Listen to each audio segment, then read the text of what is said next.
General कार्यालय भवन व आरोग्य मंदिर उप डाकघर का शिलान्यास एवं पार्सल हब तथा नोडल डिलीवरी सेंटर का लोकार्पण मुख्यमंत्री योगी आदित्यनाथ के करकमलों द्वारा किया गया। कार्यक्रम की अध्यक्षता भारत सरकार में संचार राज्य मंत्री देवू सिंह चौहान द्वारा की गई।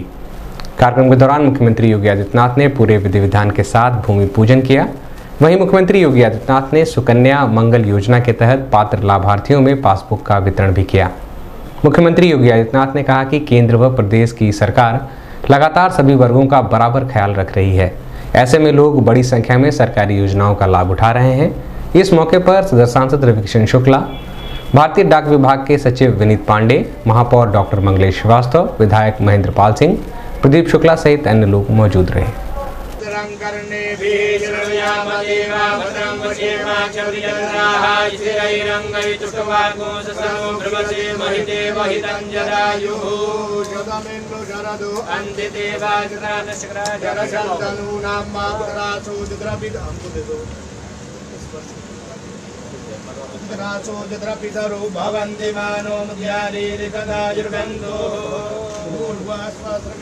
कि हमारे यशस्वी मुख्यमंत्री माननीय योगी आदित्यनाथ जी का स्वागत, अभिनंदन और वंदन करें।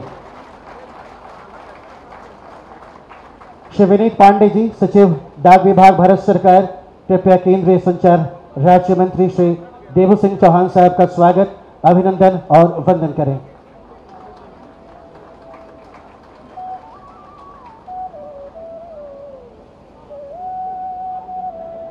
स्वागत की श्रेणी में मैं आग्रह करता हूं भारत सरकार के सचिव डाक विभाग श्री विनीत पांडे जी से, कृपया गणमान्य अतिथियों का स्वागत और अभिनंदन करें।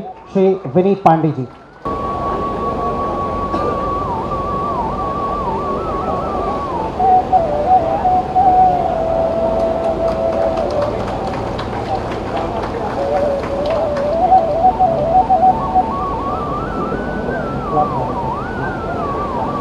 जोरदार तालियां आप सबके काशी पांडे, इन बच्चों के हौसला अफजाई के लिए मैं आग्रह करता हूं, कृपया आप सब मिलकर जोरदार तालियां बजाएं।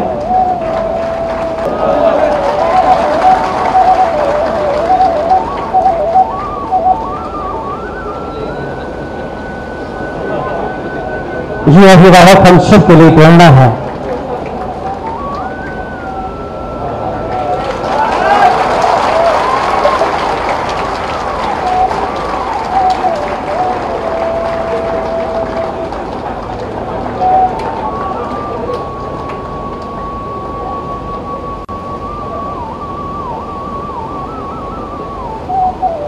समृद्ध सिंह,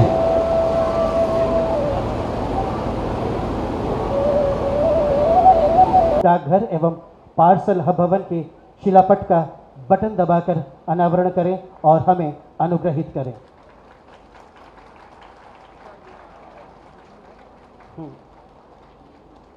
बहुत बहुत धन्यवाद माननीय मुख्यमंत्री महोदय। और अब एक वीडियो डाक विभाग पर केंद्रित। Post office? पापा, हम तो मेरा आधार बनवाने आए थे, फिर यहाँ क्यों? क्योंकि डाक विभाग भी तुम्हारी जनरेशन की तरह मॉडर्न हो गया है। पर यहाँ से तो लेटर भेजे जाते हैं ना।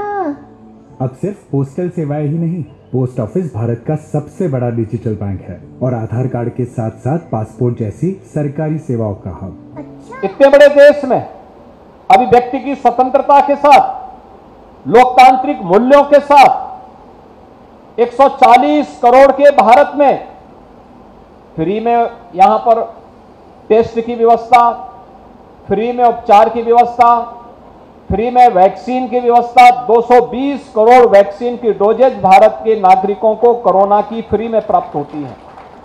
और यही नहीं, पिछले 3.25 वर्षों से 80 करोड़ लोगों को फ्री में राशन की सुविधा का लाभ भी अकेले भारत दे रहा है, दुनिया का कोई देश नहीं दे रहा है। एक तरफ यह कार्य, लेकिन दूसरी तरफ इस दौरान आपने देखा होगा जनधन अकाउंटधारी महिलाओं के खाते में भी धनराशि प्रधानमंत्री जी ने डीबीटी के माध्यम से दिया। उज्ज्वला योजना के लाभार्थियों को भी फ्री में सिलेंडर उपलब्ध करवाने का कार्य किया। गरीबों को भरण पोषण भत्ता देने का कार्य भी उस दौरान किया गया। और प्रधानमंत्री किसान सम्मान निधि से जुड़े हुए देश के 12 करोड़ किसानों के खाते में भी डीबीटी के माध्यम से धनराशि उस दौरान जाती हुई दिखाई दे रही थी। भाइयों बहनों, दुनिया आज भारत के इस प्रबंधन का लोहा मान रही है। ये भारत मिलकर के कैसे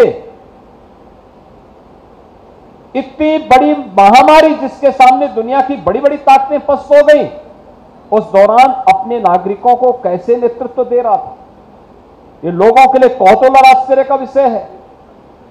भारत में पिछले 9 वर्ष के अंदर हुई प्रगति और वहां से मिली समृद्धि से यहां के नागरिकों के जीवन में हुए परिवर्तन को दुनिया आज देख रही है। और इसीलिए प्रधानमंत्री मोदी जी आज दुनिया में जहां कहीं भी जाते हैं, पूरी दुनिया पलक पावड़े बिछा करके उनका स्वागत करने के लिए उतावला दिखाई देती है। एक तरफ प्रगति और समृद्धि का एक नया मानक प्रस्तुत करता हुआ भारत, वैश्विक मानचित्र पर भारत को बढ़ता हुआ सम्मान, या भारत के लोग जो दुनिया के अंदर किसी भी देश में रहते हैं, वहां पर हर नागरिक ने इस बात का एहसास किया कि आज हमें सम्मान मिल रहा है। और यही नहीं, दुनिया के अंदर वे लोग रह रहे हैं, उनको तो सम्मान मिलता ही है, भारत के प्रति लोगों का नजरिया बदला है। जो लोग पहले में मानते थे कि भारत में नहीं हो सकता, आज वे मानते हैं कि भारत ही है जो इस कार्य को कर सकता है। दुनिया की सभी समस्याओं का समाधान का रास्ता अगर किसी के पास है तो भारत के पास है, और भारत एक नया मार्ग दिखाता है। दुनिया के अंदर आज के दिन पर कहीं संकट आता है तो संकट में लोगों को संकट से उभारने में अगर किसी के और लोग पूरी विश्वास के साथ संकट मोचक के रूप में देखते हैं तो प्रधानमंत्री मोदी जी को देखते हैं।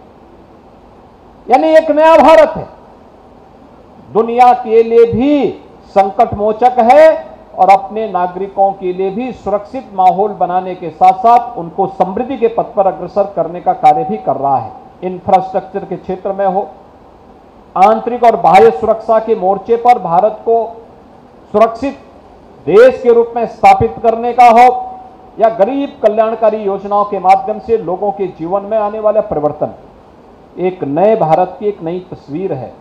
तो स्वाभाविक रूप से भारत की डाक सेवाएं उससे कैसे वंचित रह सकती थी।